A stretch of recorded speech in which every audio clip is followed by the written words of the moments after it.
Excellence, merci de nous recevoir. Euh, on sait que la situation de la jeunesse africaine est un peu difficile d'un pays à un autre.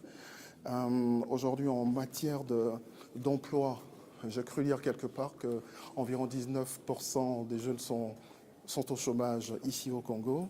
Qu'est-ce que vous faites concrètement pour relever ce défi-là, le défi de l'emploi qui est aussi le défi de l'avenir?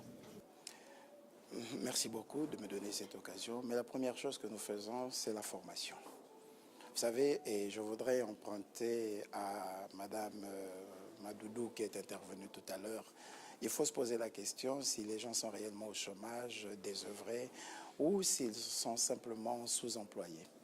Parce que les opportunités existent, mais il manque cette culture de l'entreprise, cette culture de la promotion d'auto-emploi au niveau de la jeunesse africaine, qui fait qu'elle préfère rester attendre être sous-employée que de promouvoir son propre emploi, comme ça se fait à travers le monde. Donc il y a d'abord cette formation à donner à notre jeunesse, cette éducation, pour qu'elle comprenne qu'elle peut prendre son destin en main et créer seul son emploi pour être riche d'abord. Parce qu'on pense toujours que non, l'entrepreneuriat, c'est pour créer seulement des emplois. Non, l'entrepreneuriat, c'est pour être riche. Un entrepreneur, quand il crée une entreprise, la première chose qu'il doit rechercher, c'est être riche. La richesse, ce n'est pas quelque chose de mauvais. Il faut donc déjà qu'on puisse mettre ça dans la tête de nos jeunes pour qu'ils soient motivés à créer des emplois.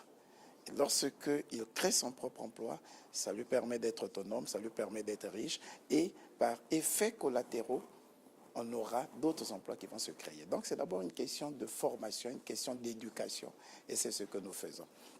L'autre chose que nous pouvons faire, c'est une question d'adaptation de l'éducation au marché de l'emploi. Et ça, le chef de l'État En l'a effet, relevé. vous avez suivi quand le président de la République était en face de sa jeunesse, la jeunesse congolaise, il a dit que nous allons engager davantage de réformes.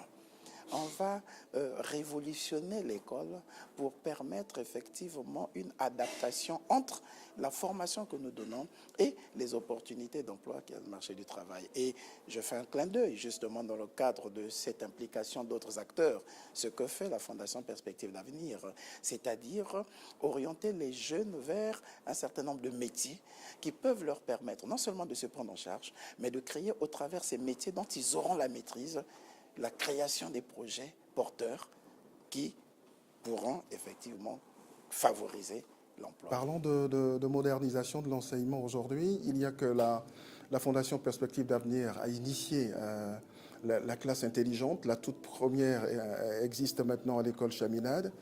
Comment l'État va-t-il accompagner cette initiative-là qui vient de la société civile? Bon, nous accompagnons plusieurs initiatives effectivement promues par la société civile et notamment parlons des classes intelligentes comme des classes renforcées que nous avons avec la Fondation Total, avec plutôt l'entreprise Total au lycée Victor Augagneur à Pointe-Noire, comme les classes intelligentes qu'on a avec Perspective d'Avenir au lycée Chaminade.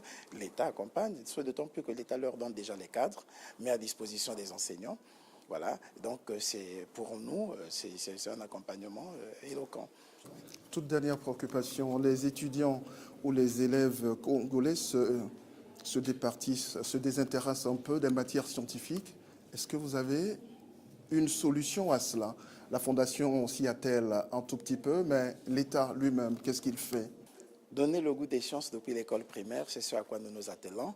Et nous sommes allés plus loin. Nous avons créé tout un lycée destiné aux matières scientifiques, le lycée scientifique de Massengo, un grand lycée équipé de près de 24 laboratoires dans tous les domaines et vers lequel nous orientons tous les élèves sélectionnés à travers le pays à partir de la classe de seconde.